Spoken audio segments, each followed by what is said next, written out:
pretty Yeah, I don't see you at all.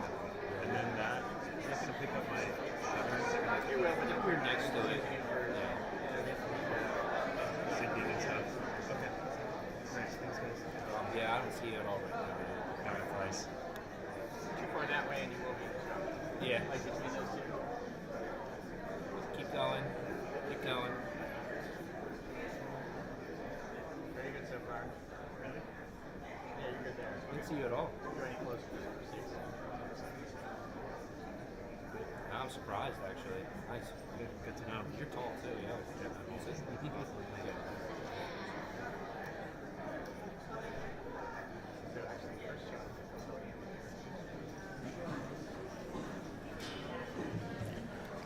Good evening, everyone. I'm Vince Stango, Executive Vice President and Chief Operating Officer here at the National Constitution Center, and it's my great pleasure to welcome you here to tonight's program. Before we welcome our guests tonight to the stage, I'd like to take a minute to share some information about our upcoming programs. This season, we will host a number of exciting speakers and engaging constitutional conversations, including, on February 5th, a sweeping historical discussion on how the right to bear arms has been interpreted from America's founding to today. On February 7th, a retrospective commemorating the constitutional legacy of the late Justice Antonin Scalia 2 years after his death. On February 21st, a special members program on the role of dissent throughout American history. On March 20th, an exclusive book launch with National Constitution Center President and CEO Jeffrey Rosen on William Howard Taft, and of course, much more. To purchase tickets or for more details about these and other upcoming events, please visit constitutioncenter.org/debate. And if you're interested in becoming a member of the National Constitution Center, please visit the membership table directly outside the auditorium lobby for more information on how to join today. Members receive free tickets to our popular daytime programs, discounted tickets to evening events like tonight, all while directly supporting the Center's nonprofit, nonpartisan mission to bring people together of all ages and perspectives to learn about, debate, and celebrate the U.S. Constitution. And now it is my pleasure to introduce two great friends of the National Constitution Center. Michael Nutter was elected mayor of Philadelphia in 2007 and served 2 terms. Esquire magazine named him in 2011 to its Americans of the Year list, and he was named a Public Official of the Year by Governing Magazine in 2014. He is an executive fellow at the University of Pennsylvania's School of Social Policy and Practice, and is a professor of professional practice in urban and public affairs at Columbia University. He joins us today to discuss his latest book, Mayor, The Best Job in Politics, which he will sign copies of following the discussion. We are also pleased to welcome tonight's moderator, Michael Smerconish. Michael is the host of the Michael Smerconish Program on SiriusXM, the host of CNN's Smerconish, a newspaper columnist, and an author. He has been an MSNBC contributor and frequent guest host of Hardball for Chris Matthews, and prior to turning to broadcasting as a full-time endeavor, he practiced law for 10 years with James E. Beasley, who is the namesake of the Beasley School of Law at Temple University. Please join me in welcoming Michael Smerconish and Michael Nutter.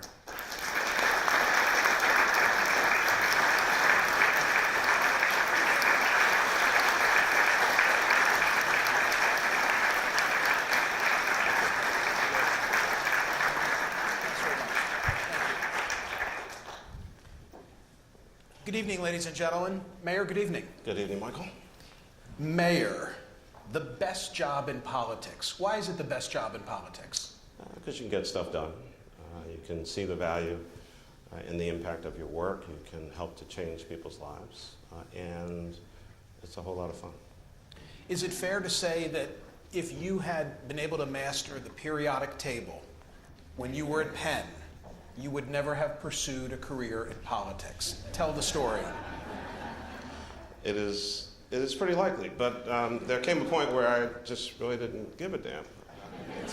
Table of elements. No, I went and was a biomedical engineering major, admitted to the engineering school, and it became very clear in much like an auditorium like this, only bigger, that by mid-semester, you could pretty much sit wherever you wanted.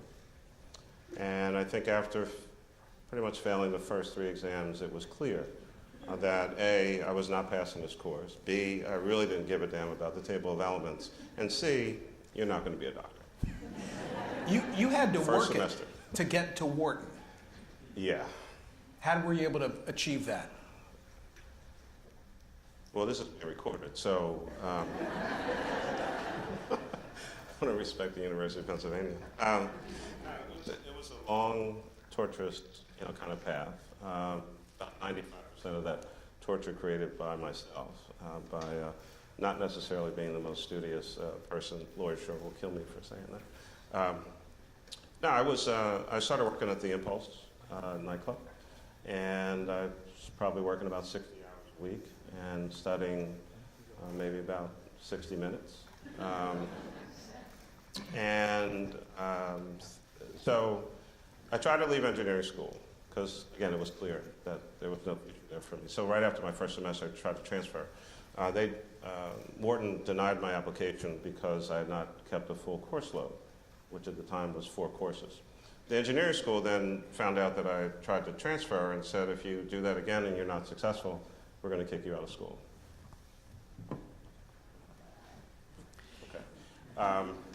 So then I said, okay, but I want to go to Wharton, and I want to keep taking a course of study for entrepreneurial management. So then I switched to the Faculty of Arts and Sciences, the FAC, but never declared a major. But I kept taking Wharton courses. So then they sent me a letter saying, A, you're not a Wharton student, B, you have a pretty low average, and C, if you don't get yourself together, we're going to kick you out of school. So I finally got a little more serious about my work. I did take a number of courses multiple times because I really enjoyed them.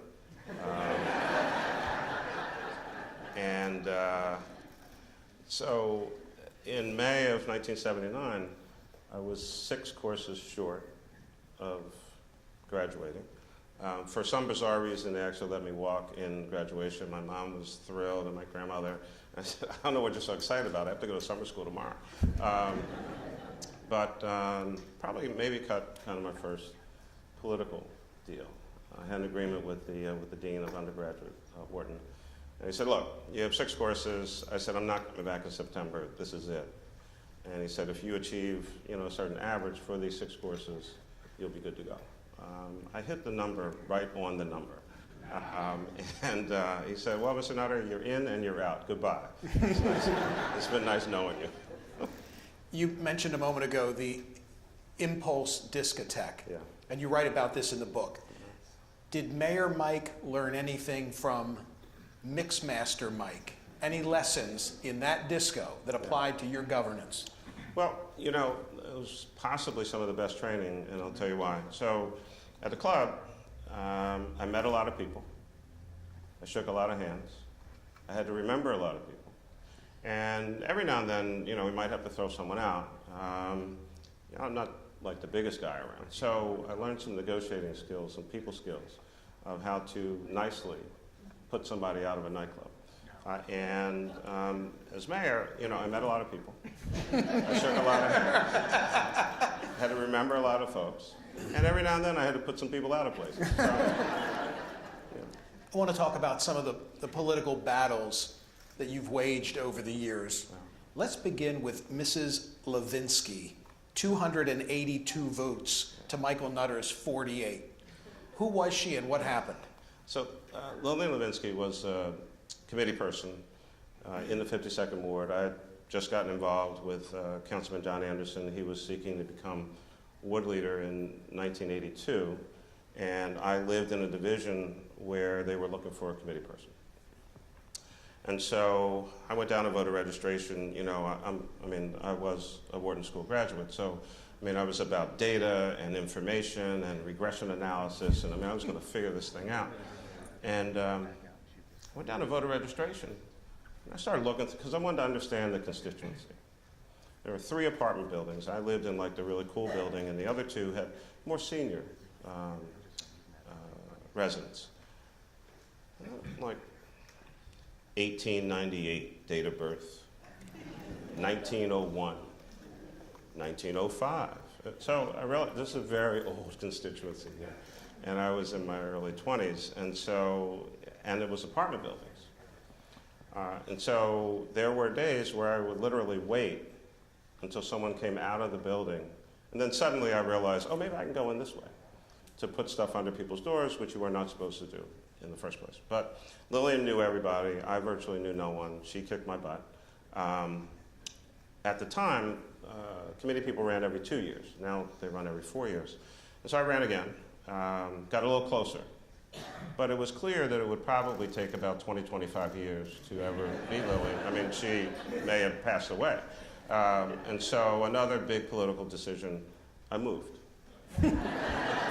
It's funny how you never forget the lessons from that first campaign. When I was at Penn Law, I ran for the state legislature in Bucks County. I lost by 419 votes. You're and not as I'd like to keeping say, track of that. I've since located 236 of those people. So you get elected to city council. Yeah. And one of your first initiatives, sort of ahead of your time as we live in this era of Black Lives Matter, was the formation of the Police Advisory Commission. How come? There have been a series of events. Prior to my time in city council, I had legitimately done a bunch of research. Actually, Councilman Anderson had looked at this issue when he was in city council in his term. And it just seemed that, at the time at least, once a complaint went in, it pretty much went nowhere. Folks had lost confidence in, at times, the credibility of some of the investigations. Other cities had similar civilian-related bodies, New York in particular, so did a ton of research all around the country on this issue, put it forward. It was controversial. The mayor at the time, Mayor Rendell, had been the former district attorney, really hated it, like a lot. That was like September of 1992 when I introduced that piece of legislation. I was 7, 8 months into the job, this freshman councilman creating all this controversy. President Street at the time, very supportive. A lot of battles back and forth. We passed that bill 11-6. The mayor vetoed it. But to credit Ed Rendell, and I think he knows that I know this, through a lot of behind-the-scenes conversations, it became clear that the mayor wanted to end the controversy, and in a pretty dramatic fashion, then Councilman Thatcher Longstreth changed his vote on the override, and the bill passed 12-5. I'm not giving away the whole book for free. We want people to, well, they get the book tonight, but we want people to buy the book who watch we would it on like C-SPAN. people to buy the book. Right. But a number of the stories I do want to pull from it. Yeah. You express regret in the book for your position initially on the domestic partnership bill. Talk about dealing with that issue in this book. Yeah. So I don't think it was very well known at the time, but Councilman Anderson was gay. This was not the totally loving, open, progressive city that we are today, socially at least, in the late 70s, early 80s. But I saw and experienced in a pretty personal way the impact that his status, I guess if you will, had politically. From time to time, threats of people trying to out him, other comments that were made from time to time, and so I developed, a great sensitivity to some of the challenges of folks in the LGBTQ community. The politics got complicated because I was pushing the Police Advisory Commission. At the same time, Councilman Ortiz was pushing for domestic partnership benefits. Council President Street was very much in favor of the Police Advisory Commission and very much against domestic partnership. And I got caught in, I think, a kind of a freshman rookie mistake of not being able to separate those two things in the way that I should have based on my own perspective and feelings. I didn't do anything to undermine Councilman Ortiz, but I felt personally I was not as supportive publicly as I should have been because I didn't want to jam myself up on the Police Advisory Commission piece. It ended up not going anywhere at that time, but I made a commitment to myself in that moment that this issue was going to get resolved and I was going to be the person to do it. The Police Advisory Commission, one example of where Councilman Michael Nutter was ahead of his time. As I look back at your record and focus on the year 2000, the smoking ban, which was really the first initiative on this scale and scope, was a pretty significant achievement for a still young councilman. Yeah, as later in my career, a lot of credit goes to our daughter. I know Lisa is right there. Lisa was working at a firm and did a lot of consulting and travel. And rather than completely torture Olivia with my cooking, I decided to take her to dinner. Actually passed that restaurant just the other day, and we're sitting there, and I always got like some paper and crayons and drawing and all that kind of stuff. She loved doing that. But she observed that there was a man smoking in the restaurant and said, that man is smoking. Does he know that's bad for him? And I said, yeah, well, that's what, some people do that. She went back to drawing, and then she said, well, aren't you on city council? What are you going to do about that? She was 5 years old. Not a whole lot you can say, to that. Yes, I am on city council, and I guess I need to do something about it. So we started that journey. It took 6 years to get that piece of legislation passed, and it was actually one of the last bills that I voted on before resigning city council to run for mayor. Police Advisory Commission, smoking ban, campaign finance reform, another feather in your cap? Yeah. Did a lot of work in that area, but I always make it a point. The first campaign finance law was actually passed by Councilman Wilson Goode Jr. Right after the 2003 election. And I think we all remember a lot of things from the 2003 election. The bug and all of that. But it was also clear that there were concerns about campaign finance, about pay-to-play, about how the government was functioning and operating. So late November, early December of 2003, the first piece of legislation came through. The mayor at the time, Mayor Street, was opposed to it. The council passed it anyway. And then I subsequently did another piece with different restrictions, new contracting legislation. If you did business with the city, you could only give a certain amount, attribution rules, a whole host of things. And then subsequently the ethics board. I read every indictment that came subsequent to the 2003 election. We made numerous amendments based on updated indictments that the federal government was coming forward. That was in the case of Ron White and Corey Kemp. And I think it was one of those moments where only in that kind of crisis could we have ever gotten that kind of legislation passed. I mean, people are not excited about this. We are the only place in the state that would have campaign finance limits, which subsequently were litigated all the way up to the Pennsylvania Supreme Court, and we were successful. As you look back now at the bug, what does Michael Nutter think of the successful effort to cast that as John Ashcroft and the Republicans from Washington trying to dictate the outcome of a Philadelphia mayoral race? Well, I think we now know that, that story was a complete fabrication and total bullshit. So, but, in the moment, it worked. But, many of us knew that there was no way in the world that was really what was going on. But, it's a heavily Democratic city. Folks did not like George Bush, certainly didn't like John Ashcroft. So, there was a narrative that was ready-made. After they kind of about 2 or 3 days after that big explosive story, everyone was kind of radio silent. We couldn't figure out what was going on. And then they laid out, that scenario, and people bought it. You point out in the book, I think a lot of folks forget that the margin in that cycle, which was Cats and Street 2, Yeah. was bigger than it was 4 years prior. Yeah, I mean, I think, I don't know if he's here, he's the guru of numbers, but I mean, Neil will know this well.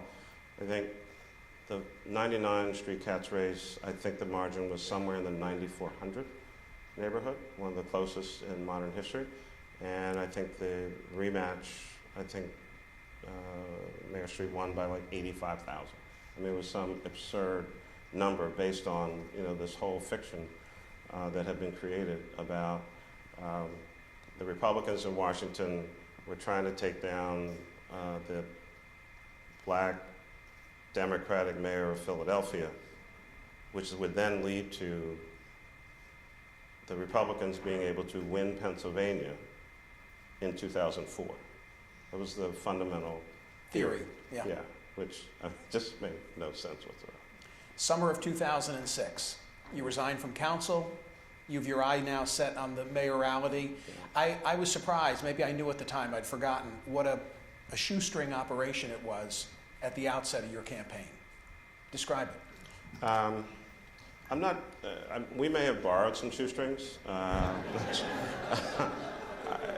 mean,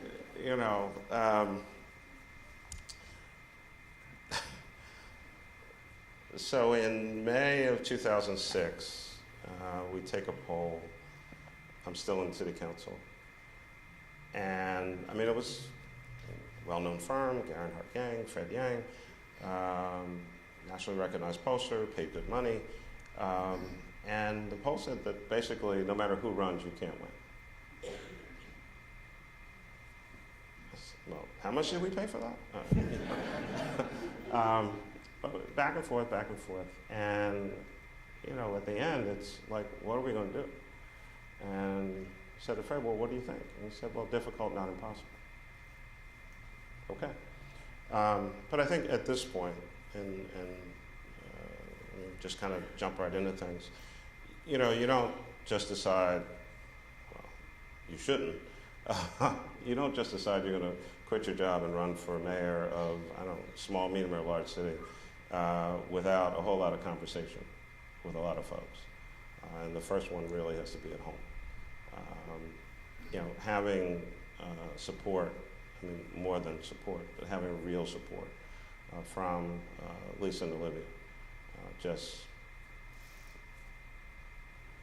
You can't do it. So we had a lot of conversation about that. There was one discussion, when the final kind of decision was being made, and Olivia said, well, Dad, if this is what you really want to do, then, that's what you should do, and we'll support you. And about 5 minutes later, she said, well, by the way, so you have to quit your job in city council? And I said, yes. Quiet. She said, well, so do I need to get a job? There's no interest like self-interest. So they're all in. We're starting to assemble this team, and we get this office at 123 South Broad Street. It's about 500 square feet. Aaron Santamore is down there, and then this redhead guy comes in the office one day, and I said, well, who's that? And that was Luke Butler, who, maybe it's dissipated a little bit over time, but it was pretty clear that he was not from West Philly, a little British accent, and so he'd come here to go to school and somehow found his way to me. He'd been involved in politics over in the UK. And so, we're sitting in our little 500 square foot office. We got plenty of space, a lot of desks and all that. And suddenly, people are coming to volunteer. And we had to move to 42 South 15th. And then the operation became much bigger. And of course. But no one thought that we could win. And of course, you had a secret surprise on your side. I have a video screen here for a reason. Oh, I didn't notice. I hope it works, and if it does, roll it. My name is Olivia Nutter. This is my dad. This is a house my dad grew up in West Philadelphia. This is our dog. This is my favorite food. My dad's pretty cool for an old guy. This is where I go to middle school. My dad's the only Democrat for mayor with a child in the public schools. I know he wants to make them better and safer. My dad's pretty busy these days, but he still finds time to take me to school. Have a good day. Be good.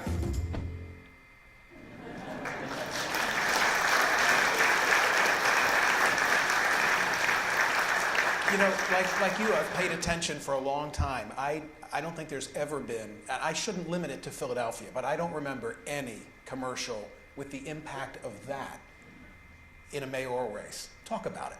Yeah. I mean, that's all the campaign group and their work, Neil Oxman and J.J. Balaban. I had this one thought that, I mean, I started, which is not my forte at all, but I had this thought, I mean, we need to design just a handout, a piece of literature, something with, family or some quotes or something. I started playing around with that and sent it over to the team, and they reminded me, especially, Neil, and he's a very quiet, unassuming, kind of person. You almost have to ask him to speak up sometimes. And Here, Michael. There he is. that's only Neil Oxman is in the back I just row. trying to wait to see how long it was going to take.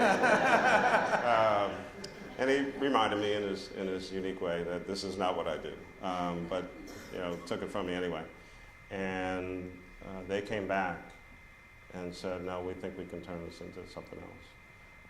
You have a family, you have these, and everything is true. I did take her to school every day. It may have been the last time that room looked like that. I really do have a wife, we had a dog, that was our house. I owned a car. And they just came back and here it is. And, we ran, he's in the back. I think we ran 10 other ads, or shot 10 others, and most of them played. That is pretty much the only one that anyone remembers. I think it ran for maybe a week, 10 days, and came back at the end for a different purpose. It told a story and defined me, or redefined me. I'm not some, the nerdy working guy, the policy wonk from city council, the hard-charging, maybe never smiles enough, all of that, to he has a family, he grew up in a row house, his daughter goes to public school, he really cares, and he takes her to school every day. And it meant a lot of different things to a lot of different people, depending on who they were, black, white, Latino, Asian, young, older. It did change the dynamics of the race. Before I move on from the commercial, and not just because she's here, give us all the Olivia update. Well, so for a lot of folks, so she's not 12 anymore. People keep asking me, did she graduate from high school yet? And, no. Olivia graduated in May from Columbia University. Excuse me. And through the help of some good friends in politics, she is now a staff assistant on the Senate Small Business and Entrepreneurship Committee on the Democratic side in Washington. So, Awesome. Congrats. Mayor, it's the like only nutter in public service. it's like running my radio show. I have to be mindful of the clock because I could keep you all night, and at a certain point, I'm going to surrender to questions that have come from the audience. Sure. This is a lightning round. Got it. 7 questions, bang, bang, bang, bang, bang. Actually, not even questions, just thoughts, and I want to hear what you have to say about them, and then I'm going to move into your mayoralty. Number 1, Bob Brady announced today he's not seeking re-election.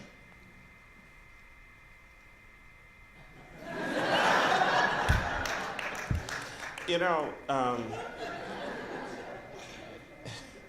we're not supposed to die in these jobs. And, you know, I think there's a whole generational shift going on in the city and across the country. It's just time for a whole bunch of new people to run for office. The Rizzo statue belongs Somewhere else. I'd be derelict if I didn't put this on the list. Eagles Pats. E-A-G-L-E-S, Eagles. I listened, as we all listened, to your introduction. You got a lot of, I thought I had a lot of things going on here. Balls juggling in the air. You got a lot of careers. Favorite post-mayoral gig is what? The opportunity to have a relationship at both the University of Pennsylvania and Columbia University. I'm really enjoying teaching and the level of engagement with students and faculty. And for me, I mean, it's been the best kind of transition.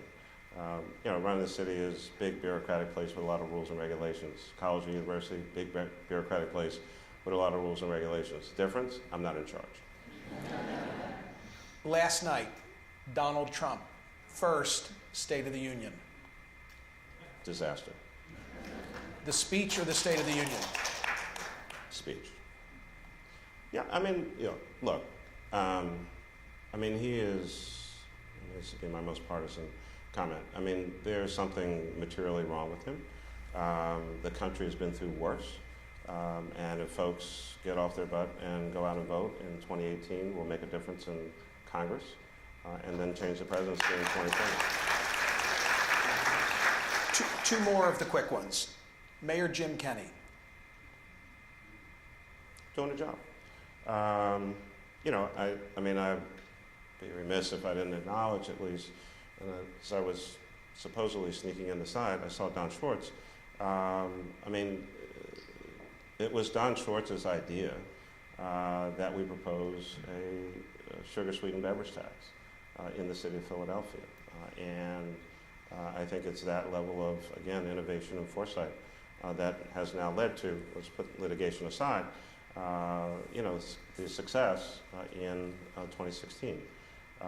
Focus on universal pre-K, you know, again, another issue that, I mean, all of us care deeply about during my tenure. And so, I mean, there are a lot of things going on in the city of Philadelphia that, I mean, we tried to, you know, like the Athenian oath, we tried to leave the city in better shape than we found it. And I think the mayor is, you know, capitalizing on those things, and then he has his own initiatives. Final lightning round question. Michael Nutter in 10 years. Well, first, I'd like to be here, and I'll be 70. So, yeah, I'll be doing many of the same things that I'm doing now, trying to work with candidates across the country to change the political landscape, stay involved in politics, stay involved with teaching. Probably by that point, might slow down just a little bit, but you know, I believe in being active. I'll be around. Are you done running for office yourself? Yes. And part of it is why that's the title of the book. There's no other office that I'm really interested in. There's no other office that you can have the impact, the kinds of things and the people that I talked about. I mean, I could name our folks all night long, but I mean, there are certain things that we're very, very proud of. We saved people's lives from a public safety standpoint. There are more kids who graduated from high school and went on to college and graduated from there, more people working. You look at the number of cranes in the sky and buildings still going up. I broke ground on a bunch of those buildings when I was in office. And I think we did improve the ethical culture of the city of Philadelphia. There aren't many jobs in politics that you can have that kind of impact, and that's part of what I love. And the family that I got to work with, some fantastic public servants. Is one of the attractions and the reason that it's the best job in politics that you are free of some of the ideological entanglements that, say, a member of the House or the Senate would face? You quote the very famous Fiorello LaGuardia. Yeah. Tell everybody what that is. And talk to me about, I mean, is it just making the trains run on time, or does ideology kick in? I wouldn't call it ideology, and maybe it's splitting hairs. just about a governing philosophy. Thanks. You know, I was just at the U.S. Conference of Mayors last week. I mean, you don't hear conversation about a Democratic position or a Republican position on infrastructure, on public safety, on whether kids are getting an education, clean water, sustainability, all of these issues. I mean, you have as many Republican mayors who like the Community Development Block Grant Program as Democratic mayors. So, I mean, you just don't have time for a lot of nonsense. And, I mean, the parties take positions and all that. You got to make sure there's water running through the pipes, that a professional shows up at a 911 call. When tragedy strikes, everybody really does come together. And that's what governing is about at the local level. You don't have much time for philosophical debates. If there's 15 inches of snow outside, and I know that C-SPAN is here and I love them, but I mean, you know, I can't go make a speech on C-SPAN and think that something's going to result from that. But people do that at 3 o'clock in the morning back home to the constituents. Mayors can't do that. You either moved the snow or you didn't. You either picked up my trash or you didn't. The place is either running well or it's not. That's this job. Day one, you called a crime emergency. You were benefited by a then relatively new police commissioner in Chuck Ramsey. But that was a priority of yours from day one until the end. Well, I mean, again, a little bit of backstory. In the early 2000s, you know, New York and a bunch of other places, and New York has been on this, you know, incredible downward trend in terms of their homicides, but a bunch of other big cities across the country, their numbers were going down, ours were still going up. I thought we could do something about it and made it a centerpiece of the campaign. As you know, Mayor Mike Bloomberg says, you know, you can't have a great city if people don't feel safe, and that was a growing concern. There was a daily counter on the front page of one of the newspapers about the level of homicides in the city. So I took that on as a major issue. We fought some battles about it, but you know, the facts are the facts. First year, 15% reduction in homicides, 31% over the 8-year period. In the spring of 2008, you experienced the sort of emotional highs and emotional lows within a very close time period. We'll deal with the highs first. Yeah. March 31, 2008, you get to throw out the first pitch at the Phillies. How much preparation went into it? A fair amount. I think, you know, I think you can pretty much destroy your career with a bad pitch in front of 45,000 people on opening day in Philadelphia. You know, we make a sport of torturing elected officials at sporting events. Fortunately, it was 3 months in. I really hadn't done anything to anybody, so people didn't have much reason to be upset with me. It was with, mostly with Jordan Schwartz. Probably about 2 weeks of practice and a couple of visits down to the ballpark. For that one throw? For one throw. But it paid off for you. Well, I threw a strike, so, you know. Unfortunately, a very sad note. May 3rd, 2008, Sergeant Lizbinski. Yeah. You say in the book, nothing, absolutely nothing prepares you for that moment. Well, that's true. You know, I was in City Hall, I was between events. We got a call that an officer had been shot. We had no details, but the word was just, you know, kind of stay put. Probably about 10 minutes later, another call, you need to get to the hospital. I mean, you know, we have 6,000 plus police officers. It's impossible to know them all, and I've only been mayor for a little while. But nonetheless, welcoming the family as people are running in, the officers, it was a very chaotic scene. And you know the other parts of that, 3 people in a botched robbery, 1 dead, 1 in custody, 1 in the wind. He was hit with an AK-47 that nearly took his arm off his shoulder. To experience those family members and to be in the room when the doctor comes in and says that the sergeant didn't make it. I mean, there's nothing you can say, there's nothing you can do. But you have to, because it is your obligation at that moment to be there for that family, for the relatives, for the officers, and to see that scene at Temple University and these brave men and women in uniform literally breaking down in tears, and you're standing in the middle of it, and people looking for leadership, looking for direction. I'd never experienced anything like that in my life, and it's very jolting. Fortunately, Commissioner Ramsey was there, Clay was there, Clay Armbruster, Chief of Staff, Edward Gillison, Deputy Mayor, and other folks, and they really supported me as I try to provide support to others. 2008, in that regard, it was a very rough year. We lost 4 police officers killed in the line of duty. May have been the most of any major city in the country. It's very painful. You never get over it. But in that moment, it's not about you. It's about them. And you have to be there for them. But there's nothing to prepare you for that. There were many instances during the course of your mayoralty where you were known for being very blunt spoken.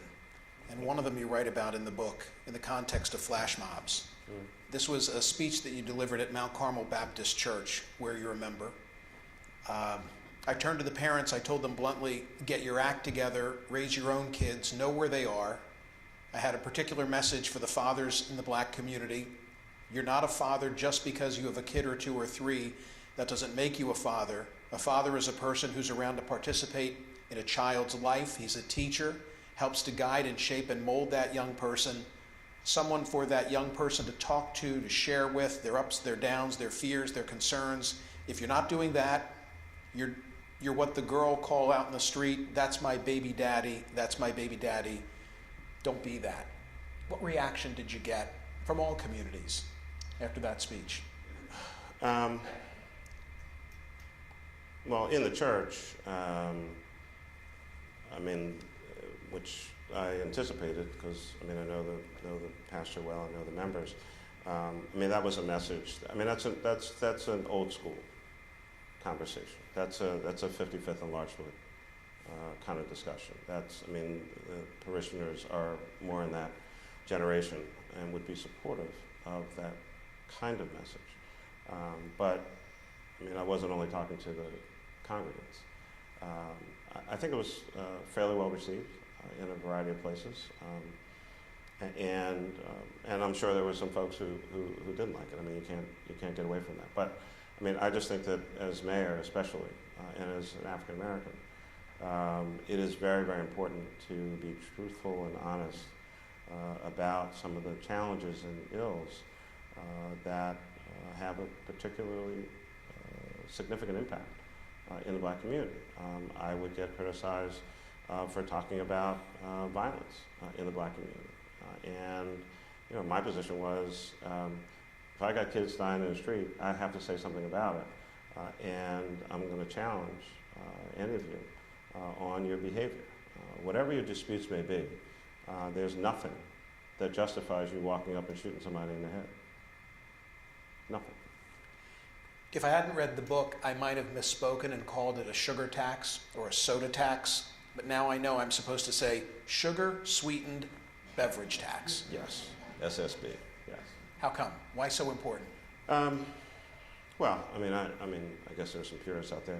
That's what it is. That's what it was targeted to be, the colloquial, the easier, because, we like to shorten things in Philadelphia. So it's sugar, soda tax. Look, I don't have some, personal vendetta with the soda folks. It is possibly the least nutritious, possibly the most worthless product ever created. But it's not personal. It has been shown to be a component of the level of overweight and obese conditions across America. We have a particular challenge here in Philadelphia that our health department and others worked on. And so we were pretty aggressive about it for 2 reasons. One, it is a very serious health issue in this city. And second, the first go-around, the city needed the money, and the second go-around, the school district needed the money. But I think it's, at the time at least, the lack of recognition by the industry that they were at least a contributor to the problem that may have generated some extra aggressive activity from them. I'm going to move on, keeping an eye on the clock, to audience questions. I have one more, though. Whether it appears in the book or not, tell me a story about the Pope. You had so many interesting experiences relative to securing that visit. Give me something. First, the fences were not 8 feet high. But more importantly, I've just never met anyone that had such a warmth and a spirit about themselves, who was so focused on other people, that the behind-the-scenes discussion, I mean, what people saw, of course, the excitement and the pageantry of, 3 different outdoor events, and the Mass, and the Independence Hall, or at the Constitution Center. But I think, for me, one of the most moving moments was one that was maybe not as visible to a lot of folks, which was the visit to our prison. The Pope Francis personally insisted that the visit to the prison had to be on his schedule. And there were a lot of naysayers back and forth, even some of his own folks expressing concern. And he just said, I mean, I guess you can say this when you're the Pope, like, that's what I'm going to do. So, end of conversation. The inmates were thrilled. They made a chair for him, which the Pope insisted be taken back on. I don't know if it's Papal One, or, I'm not sure what he flies. But the chair went back to Rome. And again, he's one of these folks, the folks who are trying to move him along, and he just resists any effort for people to interfere with his ability to connect with someone in a very personal and direct way. I mean, it just totally brushes them off. 2 questions came from the audience pertaining to Amazon. One, what would be the pluses and minuses if Philadelphia were to win? Maybe I should have put the cart before the horse. What should Philadelphia be doing now to try and market itself in that regard? Well, that's always, I'm tremendously sensitive to successors trying to, A, publicly give advice to currents, and B, I am so far away from, kind of the inside story on what the city is trying to do. But in a much broader sense, obviously, Amazon and 50,000 jobs and whatever the economic development benefits are, I don't know what they're seeking for themselves, but it'd be a tremendous boost to not just Philadelphia, but certainly at a minimum the tri-state area.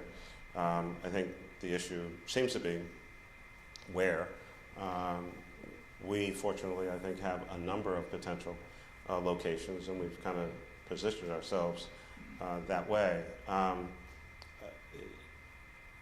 And so since I don't know what Amazon is actually asking for, I would say that any of the 20 cities that are now on the short list, just be mindful of if that ends up being your deal with one particular company, does that put you out of position to attract other businesses, or possibly set you up that everyone's going to want the same thing if they come forward with a big announcement.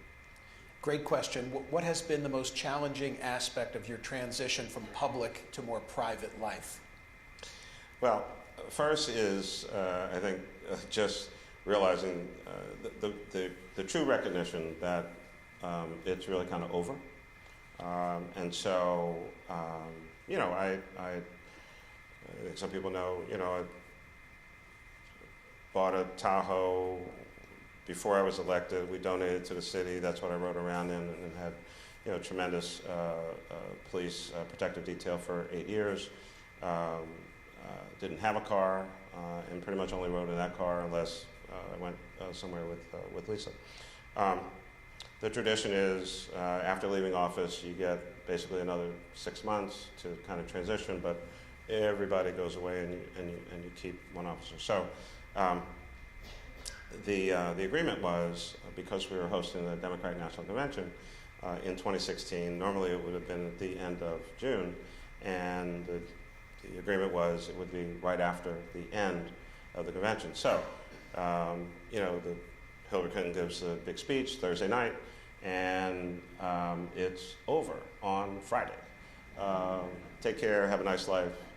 We've enjoyed you. Goodbye. So I spent a lot of time in other people's vehicles, you know, on apps. But the real moment that you know is really this one. So I'm up at Columbia, and this is like April of 2016. And there was something going on back in Philadelphia. So at that time, my class was 2 in the afternoon until about 4. So I called one of those companies, and I'm trying to catch the 5 o'clock train at Penn Station from Columbia University at 4 o'clock in the afternoon. I bolt out the door, the thing says my car is there. I come right out the door, I jump in the vehicle. We're going on, we go down to the end of the block, then we make a right, and you know, New York City has like these really long blocks. You know, I guess the avenues are really long, not the number of streets. And so we get about halfway, and the guy's phone rings, and he hits in, the person says, "Where are you?" And he says, "What do you mean?" And then he turns around and looks at me. I got in the wrong car. And so he turns, you know, I'm in New York. He just turns around and he says, "Well, like, you have to get out." Sorry. And I've been traveling, so I had my, you know, everyone knows my little backpack, but I had some luggage. And so I get out. So then I call the one that's in my phone. The guy answers, and he says, I said, you know, I got in the wrong car, can you come get me? And he says, "All right, well, where are you?" So I look up, and there's, you know, I have these long blocks. There's no street sign. And I said, "Well, I don't know where I am." And he says, "Well, then I can't come get you." So I walk down to the end of the block, and it's 110th and Columbus Avenue. And it was in that moment that I said, I'm just another guy standing on a street corner at 110th and Columbus, and not a soul out here gives a damn about me. It's over. Right.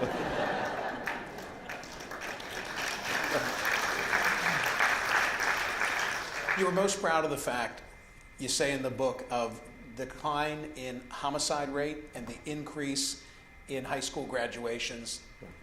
If you wish one more thing would have occurred from your mayoralty, it would have been that you could have done even better in that regard. Better in both. Because for me, both were always inextricably tied together. That if we did a better job educating our young people and young adults, if they had more opportunity, if more went on to graduate from high school, went on to higher learning, return to school from, you know, go to alternative schools, that educational attainment actually has an impact on crime. You know, I get asked that question. I'm proud of the two positives and disappointed, you know, in myself that we were not able to accomplish even more. Our kids deserve a high quality education, and they deserve the opportunity to go on and fulfill their potential. And this city is held back by lack of educational attainment, the vice grip of poverty that holds so many people back, the number of folks who are returning citizens who still find it challenging to get a job, and the changing nature of our economy and the skills mismatch between jobs that are available and the skills that people have and are still not able to find employment. So, you know, the thing about in Philly as compared to, you know, Boston, Chicago, a few other places, it's a 2-term limit. You do what you can, and time is your most precious resource. And, you know, we tried to do the best we could with what we had. I had an incredible team, which made all the difference in the world. You know, you pass the baton and someone else gets to run the rest of the race. A great, I think, law enforcement question from the audience. Why do policemen always win in arbitration after they're fired? So, first, I mean, I'd have to say they don't always win. But, I mean, there is a pretty high success rate. I think the biggest part of it is the arbitrators. There's a limited pool of arbitrators. In many instances, they're agreed upon by both sides. And I think the arbitrators are very cognizant, many of them, of the fact that if they are not somewhat favorable to the aggrieved officers, they'll never get picked again. That's it. Two final questions for Mayor. Number one. Did I just lose my microphone? There we go. Okay. Comment on the challenges of keeping corruption out of government. Well, first, it is a daily focus, daily exercise. It is, to some extent, unlike many, many other components of the government. So, you know, if you're in the streets department, you know, you fill a pothole, you know, that's kind of done for now. You'll revisit that maybe 10 years down the road. We pick up folks' trash, you know, once a week, but once you've emptied the can, that's it. You give somebody a building permit, they're gone until they come back to build another building. People are people, and you know, somebody right now, somewhere in the city, is probably trying to figure out, you know, how to do something that they shouldn't be doing. And so it is a constant effort, constant barrage of folks trying to do bad things, and having, you know, again, during my time, folks like Joan Markman and Amy Curlin, and, you know, integrity officers all across the government, knowing that A, they would always be backed up, B, this is how we're going to run the place, and we will not tolerate this kind of nonsense, I think sent the right message. People still did stuff. Almost all of them got caught and got in trouble, and we publicized it. I mean, it's not worth it. And I think that did help clean the place up. But I mean, it's never over on the ethics side. It's relentless, it's every day, and you've got to preach that to the troops and to the public. I mean, I would remind folks, you know, it takes two to tango. And, you know, called on the public from time to time, stop trying to corrupt our people. You know, there was one of our biggest ones, you know, a guy was selling, he was overbuying toner for the city and then selling it to a company in, I believe, Arkansas. He lost his job, went to jail. The husband and wife of the business, they were indicted, they went to jail, and a huge fine paid back to the city. I think they ripped us off for like $600,000 worth of stuff. And Toner. And toner. Toner's expensive. I don't know what it is, but you don't need to steal ours. I know. You're going to sign a number of books in just a couple of minutes. Yeah. So sort of take us out with a discussion of your writing process. How did you go about this? Did you enjoy it? Not enjoy it? Talk to me about that. Well, it's kind of funny when Vince said, you know, in his latest book, and I'm standing back, this is the only book. You know, this, so, you know, I said in an interview the other day, I mean, of all the things that I thought I might do post, writing a book was not one of them. Now, it's been mentioned any number of times. Lisa's talked to me about it. Desiree, our former director of communications, talked to me about it. And my first response was, A, I don't know anything about writing a book. B, I don't have time to write a book. And C, I don't know anything about writing a book. But you know, Peter, Agree, and a bunch of folks over at Penn Press talked to me about it. And I mean, at least for this, they made it pretty easy. This started the spring of last year. And I gave a series of lectures out at the University of Pennsylvania, which were all videotaped and then transcribed. Hence, there's a part 1, part 2, part 3, because I did 3 lectures. And then they found a tremendous writer, Pamela Haig, who worked with me. So all the language is mine. It's out of my mouth. It's, you know, I mean, there's nothing kind of manufactured or created, but I mean, there is a way of writing, and you know, I don't really think anyone would want to read what I actually wrote, because I write like I talk. And so, I mean, there's a craft to that. But this was not, you know, some out of the 1950s with me sitting at a typewriter. I mean, that book would take like 40 years, right? So, and then no one would really be interested in that. So, the 3 lectures, a couple manuscripts, some readings, a couple interviews over the course of last summer, and you know, they're literally off to the races, and now you got a book. Ladies and gentlemen, Mayor, the best job in politics, Michael Nutter.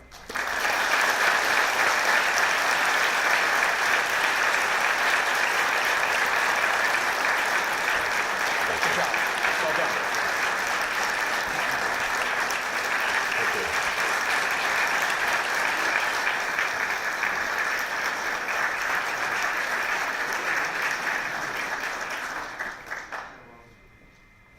So, thank you all for coming out. You know, this is kind of one of these things where, like, you don't know if anybody's going to show up. It's so embarrassing. To all the folks who are in the administration, thank you, thank you, thank you. I think this is the first time we've really had an opportunity to have so many of you together. And my major goal out of the night was just not to cry. I cannot, it's just, what an experience. Thank you. Good time.